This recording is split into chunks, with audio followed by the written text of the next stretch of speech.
In this video, I'm going to show you where to find the default Wi-Fi name and password for your GL.iNet router. GL.iNet routers usually have a sticker on the bottom or side that displays the default Wi-Fi network name and password. This sticker contains a lot of important information about your router.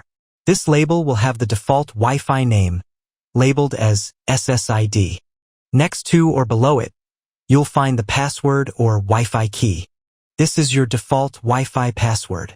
If there is a name and no password, then the network has no password. If you'd like to change these credentials for security reasons, watch my other video. The link to that video is in the description below. If you can't find your Wi-Fi on the network, or the password doesn't work, you need to reset your GL.iNet router to factory settings. See how to do this in a separate video. The link will also be in the description of this video. Don't forget to like this video and leave a comment if you found it helpful.